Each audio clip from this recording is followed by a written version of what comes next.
하나님 말씀은 마태복음 7장 7절에서 11절까지 보시겠습니다. 구하라 그리하면 너희에게 주실 것이요 찾으라 그리하면 찾아낼 것이요 문을 두드리라 그리하면 너희에게 열릴 것이니 구하는 이마다 받을 것이요 찾는 이는 찾아낼 것이요 두드리는 이에게는 열릴 것이니라. 너희 중에 누가 아들이 떡을 달라 하는데 돌을 주며 생선을 달라 하는데 뱀을 줄 사람이 있겠느냐. 너희가 악한 자라도 좋은 것으로 자식에게 줄 줄 알거든. 하물며 하늘에 계신 너희 아버지께서 구하는 자에게 좋은 것으로 주시지 않겠느냐. 아멘. 오늘 이 말씀은 우리가 너무나도 익숙하고 또 너무나도 위로가 되는 그런 말씀 중에 하나죠. 구하라, 찾으라, 두드리라. 그러면 하나님께서 그에 맞게 찾아낼 것이고 또 열릴 것이고 받을 것이다 라는 그런 말씀입니다. 오늘 이 말씀은 우리에게 너무나도 익숙하고 또 위로가 되지만 우리가 이 본문을 볼 때 좀 주의를 해서 봐야 될 부분들이 있습니다.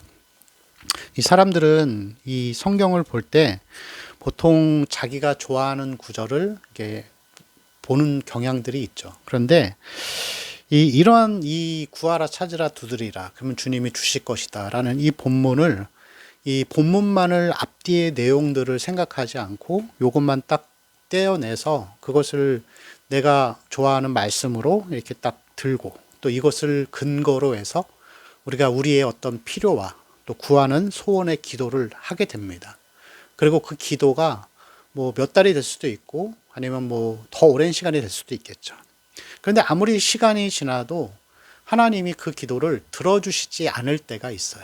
그러면 우리는 실망하게 되고 또 하나님을 원망하게 됩니다.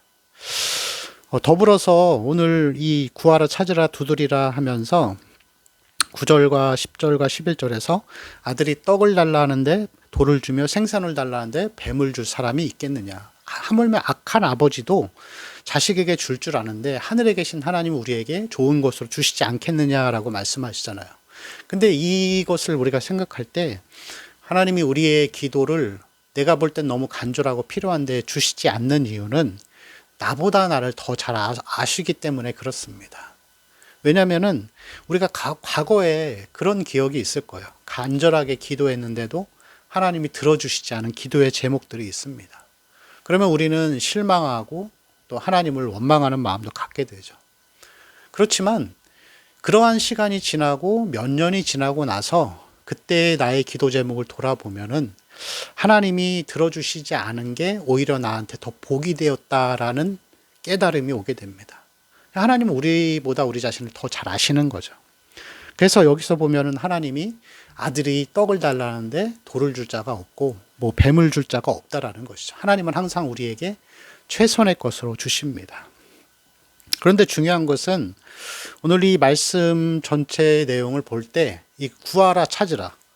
여러분 이 7장에서 1절에서 6절까지 주님께서 비판하지 말라, 말씀을 분별해라 라고 비판에 대한 주제만 계속 말씀하시다가 갑자기 기도하라 라고 하는 이유가 무엇일까요? 이 본문을 여러분 연결해서 봐야 합니다. 성경을 볼 때 우리는 뭐 신학을 배우지 않았어도 성도라면 당연히 성경을 보잖아요. 근데 신학을 배우지 않았어도 성경을 앞의 내용과 뒤의 내용을 연결해서 보는 게 굉장히 중요합니다. 그래야지 말씀을 분별할 수 있어요. 그리고 말씀을 왜곡하지 않을 수 있습니다. 그렇다면 앞의 내용과 연결해서 보면은 주님은 비판하지 말라고 하셨습니다. 그런데 중요한 거는 우리가 이 말씀을 듣고 나니까 사실 좀 부담이 돼요. 왜죠? 비판하지 말라고 하셨고 비판하면 그 비판의 기준으로 하나님이 나를 심판하시겠다라는 것을 그게 계산서가 계속 쌓이는 거예요. 천국에. 여러분 하나님이 우리에게 어떤 행동에 대한 책임을 물으실 때 예전에 어떤 분이 그런 이야기를 하신 게 기억이 납니다. 하나님이 내가 태어날 때부터 죽을 때까지 그 동영상을 1초도 안 빠뜨리고 다 기록해 놓으셨다는 거예요. 그걸 보여주시면서 너의 죄는 이것들이다 라고 말씀하신다고 하더라고요. 어떻게 보면 우리가 변명할 수 없는 상황이죠.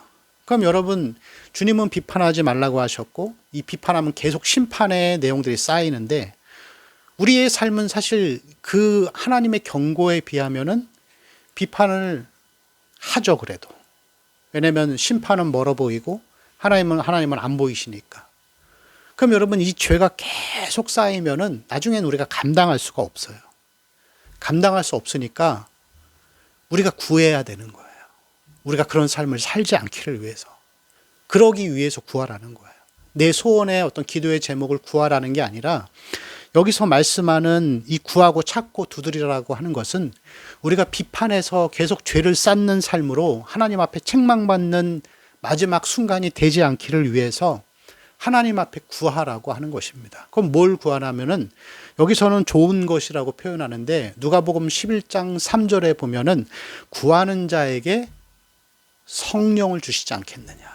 여러분 우리는 구해야 될 게 뭐죠? 성령의 충만함이에요. 왜 성령 충만을 구하죠?